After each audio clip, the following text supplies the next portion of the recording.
Hello and welcome to Ohio Stadium, site of tonight's game between the Ohio State Buckeyes and the UCLA Bruins. I'm Tom Moore, joined by Tony Gerdeman of BuckeyeHuddle.com.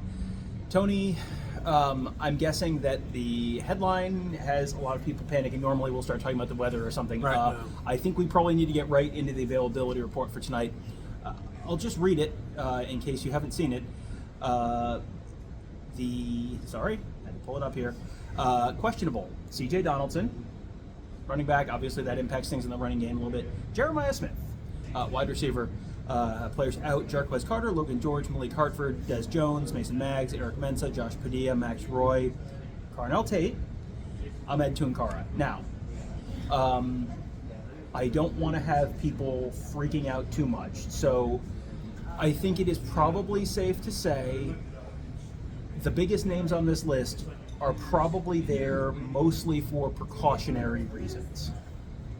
Ryan Day said last week after the game that Carnell Tate probably could have gone. Didn't want to push it. Jeremiah Smith on this list tells me that there's something just minor, and you know what? Give him a week, make sure it's nothing, and let it just go away so that you can attack the end of November, full speed, fully healthy. This is almost expected that Jeremiah Smith would pop up at some point just to give somebody a week off, especially after carrying such a... I don't know that he's not going to play. Yeah. But to give him a week off after 10 catches last week, carrying a heavy load for the offense, wouldn't shock me in the least. Well, and I think part of why I'm expecting Ohio State to manage its injuries extraordinarily conservatively today is because of a name that's on the UCLA availability report, and that's quarterback Nico Iamaleava. There was a report on Friday night that he was going to be out, just hadn't cleared concussion protocol yet. If they don't have Nico, then you're turning the quarterback reins over to redshirt sophomore Luke Duncan, who is a class of 2022 high school quarterback. Why am I mentioning playing high school football in 2022? Well, that is the last time he threw a pass in a competitive football game. So, hop on a plane, fly across the country, play in the stadium of the number one team in the nation at night against the number one team in the nation, defense in the nation. Go get him, Tiger. Yes, here you go. Good job being the backup. So yes, he has not thrown a pass since high school. He's appeared in a game once, and that was about a month ago against Michigan State. Yeah. So his first 2 years at UCLA did not appear in a game. He appeared in a game once, hands the ball off. That is the extent of his experience. However, he probably got starter snaps this week in practice. Oh yeah. So yeah. Again, we're doing everything we can for you.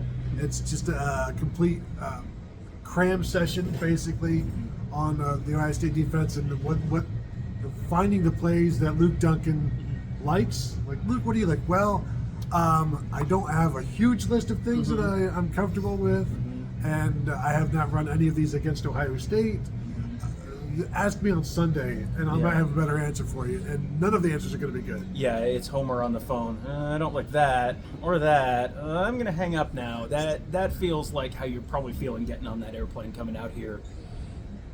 But kind of the converse side, and I'm sure people are going to talk more about Carnell Tate. We'll get there. But I think the sort of flip side of that is, what film does Ohio State have to watch Luke Duncan? I mean, the last time he threw a pass, as I said, in a competitive game is 2022 when he was in high school. I'm sure he's grown and developed somewhat in his game since 2022. It's a fully different offense. Maybe you have some spring game, maybe, but I mean, we've seen the value of spring game in terms of predicting for the fall. So he's a little bit of a black box, I would guess, to Ohio State. You probably know vaguely, okay, he's more mobile or he's less mobile or, whatever. But he's going to be a little bit of a black box for Ohio State. And maybe there's, this would not shock me if there was a play or two early where UCLA has something drawn up for him and they can go down the field and kick a field goal. They can put a drive together early, and that UCLA has the one weird trick. And so, one weird trick to score points on the road at Ohio State, and then Matt Patricia goes, okay, now we have dealt with your one weird trick, and then it's like, well, now we're out of ideas. Yeah, and Luke Duncan is listed at 6'6", just like Nico Iamaleava. Not the mobile guy like Nico. So now you've prepared all week for a mobile quarterback and caging him like they have done with all of these other guys. Don't let him get out of the pocket. Now you've got a guy that 6'6", 210, 215-ish. You figure probably not the most mobile guy, so should you go get him? And then that changes things. So I'm interested to ask Brian Day after the game, who's responsible for breaking down the backup quarterback? And then also, like, how do you think he did? Yeah. Because that's going to be a huge part of this game. Or do you just go like, well, we figure what we're doing with what we would have done with Nico will cover the other guy, but they're different quarterbacks. So Right. I think you don't need to be as cautious with this guy. No, you might be cautious just because really you're sort of preparing yourself for Bryce Underwood in 2 weeks. So you might still sort of take that approach, even though you don't need to, because you can sort of take the approach for this game, much as we're thinking you're probably going to be sitting guys in sort of a precautionary way. This is a game where Indiana didn't look great today. Lord knows Texas A&M didn't look great today. In case you missed it, South Carolina was up 30-3 at halftime. Did they win? Sure didn't. Thanks for asking. 31-30, Texas A&M. But this is not a win. Ohio State has not needed to win with style points at any point this year. They sure as heck don't need to win with style points tonight. This is a win the game by 2 scores, win the game by 3 scores, get out, get on to Rutgers, and get one step closer to being in Ann Arbor in 14 days. I would expect Ohio State, they certainly could. You're certainly not spying. This is one where it probably frees up a player to do some other stuff. And, they've practiced stuff, with the idea of caging Nico this week. But, number one, they found out what everyone else did last night, for one thing. Number two, this is also the defense that has played against quarterbacks that were not mobile. So it's not like they have to reinvent the defense from first principles. So you do the thing that you did last week when Ryan Brown was in the game. Okay, it's fine. That's not a brand new thing. So I don't think that's going to be a problem. It's just sort of like a little bit of a weird twist to the game that you're kind of going in against something of an unknown. On the other side of the ball, for Ohio State on offense, man, maybe no C.J. Donaldson, maybe no Jeremiah Smith, no Carnell Tate. What does the offense look like tonight? Interesting. Well, let's see what Julian Saint's passing numbers look like, because it's a little breezy as well. Yeah. So it's the breeze. You're talking about new receivers out there. We saw Mylan Graham and Bryson Rogers get more action last week. You'll see Brandon Ennis out there playing outside as much as inside, maybe more outside. Now he may start outside. Bryson Rogers may start inside. Quincy Porter should be back. I know we all want to see more of him, especially if Jeremiah Smith's not out there. You'll see more of David Adolph. They've only got so many guys now, and so you're going to have to play the guys that you've got. And that's the passing game. The running game, who's your short yardage guy? Is it Isaiah West? Is it Bo Jackson? Bo Jackson generally isn't that guy because he's gotten them down there, and then they send the vulture in. Yeah. Now, if there is no vulture, do you just let Bo Jackson finish things off? Do you let Isaiah West do it? Do you get James Peoples in there on third down? How are you going to go through with this with just 3 backs, assuming C.J. Donaldson isn't out there? And again, there's probably no need for him to be out there. Right. So if you're questionable, you should be doubtful. That's how we should look at it. Yeah, I would say so, because they don't have. This is not an NFL availability where it's questionable, doubtful, out. There's just questionable and out. So I would say the questionable guys are probably much more doubtful. If you get into a situation where it's 13-13 in the fourth quarter, you could certainly put Jeremiah Smith in there if you needed to. And boy, wouldn't that be a fantastic Heisman narrative for Julian Sayin to come in a 13-13 game and throw a winning touchdown pass to Jeremiah Smith, and boy, wouldn't the people at ESPN be impressed with that. I'm sure they would. Tom. Anyway, so I think, to me, maybe one of the most interesting names. I mean, you mentioned Mylan Graham, you mentioned Bryson Rogers, you mentioned Quincy Porter. Quincy Porter, when I saw Jeremiah Smith's name on here, Quincy Porter's name was the first one that I looked for, because he was sort of questionable last week and he didn't play. He's someone that you've seen a couple times, just in sort of isolated moments. He should get 30 snaps in this game, presumably 25, 30 snaps. I am super intrigued by what does Mylan Graham look like? What does Quincy Porter look like? Because this is not an amazing UCLA defense against the pass. They're fine, and they haven't given up a ton of big plays, but they've given up a bunch of the yards per pass attempts against them is not particularly impressive. This should be a game where you're going to have lots of opportunities for Julian Sain to get the ball out to Quincy Porter, to Mylan Graham, to Bryson Rogers, for these guys who we have not seen play in these games a lot, to get lots of targets, and let's see what they can do. Yeah, I think Quincy Porter's been out the last 2 weeks. Yeah. And so to get him, and every time he gets the ball, he looks very comfortable. He looks like he belongs. Even when he doesn't have the ball, Tom, you look at him, he's 6'4", 200 some pounds. He looks like he belongs. You want to see him continue to get involved. And all of these guys getting snaps as the season gets later and later is beneficial for situations like this, when you may be down a guy or two, or you might be missing somebody. They can go back and rely on the snaps that they got in a game like this, or a game like Rutgers, or a game like Purdue, because, this is not the first time I'm doing it. Unlike Luke Duncan, right, this is the first time I'm doing it, and they're asking a lot of him. So we saw Quincy Porter have some moments in the spring, saw some moments in fall camp, I believe, and it's just like, I want to see more of him. Yeah. I want to see more of Mylan Graham. I still want to see more of Bryson Rogers. You see glimpses of the explosiveness. So this is an opportunity, spring game type of thing-ish.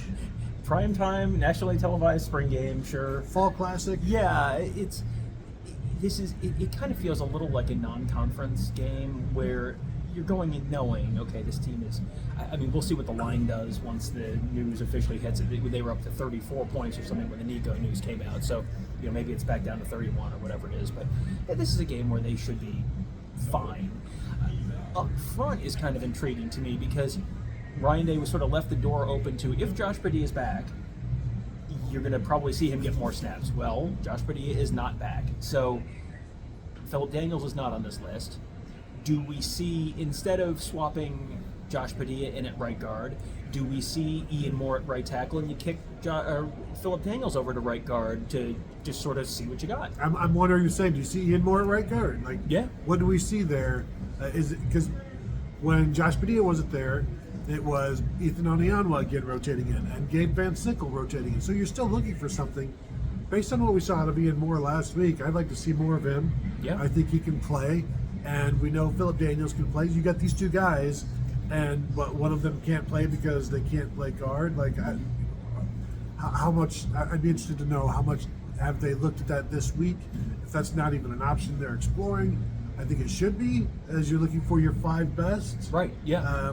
And right now, so many. Every time there's like a blow up in the backfield, not every time, certainly. Yes. But there are many times when there's a blow up in the backfield, you look, and it's the right guard, and it's not always just Tigger Shimola, right? Because it could be whatever right guard because of the issues with the position. Because if one guy was good enough, that guy would be playing the entire time. Right. So if you've got some success building with Ian Moore, you got Philip Daniels coming back. Maybe this is now where you, like you said, you put Philip Daniels at guard just to see, because he was out last week. Maybe you got him some time inside. I don't know. This is one of those games where don't be surprised by really anything you see. Yeah, and I guess that will sort of bring us to score predictions, because I got to tell you, the score prediction I sent out on Thursday is no longer the score prediction I would like to make for this game. Because, I think I had 52-7 on Thursday when I sent it in, and this spiritually feels like the most uninspiring 34-3 game you've ever seen. Like, Michigan played a game in Wrigley Field earlier in the day that was 24-20 Michigan, where everyone left unhappy. Michigan turned the ball over 5 times, missed 2 field goals, barely squeaked it out. Northwestern had a lead, had a chance to put the game away, blew it. Everyone was mad. It was a classic Wrigley Field game. Wind blowing out, everybody's mad. This could be very much the same, where UCLA leaves sort of shrugging their shoulders, going, yeah, what do you want me to do? And Ohio State kind of goes, this game is not the game we care about. Just get through it. Maybe you learn a little bit about some of the. Maybe you try some stuff on the offensive line. You learn some stuff there. Maybe you see, hey, Quincy Porter is ready for prime time, or Mylan Graham, or Bryson Rogers, or Brandon Innes, or whatever. You have maybe more tight ends. I mean, there's lots of possibilities there. To me, this has gone from 52-7 to about 34-3. Okay. Yeah, I was 45-10. I'm going to take that 10 down. Do we need to redo the bold prediction show? Oh my God. I don't even know how many are like no longer viable. I'll go 34-0. And yeah, that's fine. Although I could see with the lack of consistency at receiver maybe costing Ohio State with something or other. But I'll go 34-0, and everybody's just going to be trying to go back home as quickly as possible. Yeah, I'm not feeling as good about my bold prediction about 4 Buckeyes having rushes over 17 yards, or over 17 yards rushing. I am feeling a lot better about my David Adolph has a catch bold prediction. So, did I cause this all? Listen, we're not here to cause blame. This is just, it is what it is. So, there you go. The availability report, full of information today. Is it great information? No. Is it cause for absolute panic? Probably also no. This is the time of year when everyone is keenly aware, all year long, Tony, some of us are counting down to the Michigan game. This is the time of year when everyone in the Ohio State sphere is counting down to the Michigan game. They know it's UCLA, they know it's Rutgers, they know when the next test is. That's what everyone kind of has 1.5 eyes on right now, and I would expect them to sort of handle this game like that. Also the time of year, if we haven't mentioned players that don't play. There's a reason. Well, no, it's like guys just like we decided to hold that guy out. Like we didn't talk about Carnell Tate when he missed the first game. Yeah. Like it's like this is just the time of year where they're not even on the availability report, but it's like we do. Yeah. Pre-game warm-ups, they were a little tight, so we just decided to hold them out. Well, and there's other names that are sort of floating around as possibilities in that sort of bucket. So we'll see where this all ends up. So enjoy the football.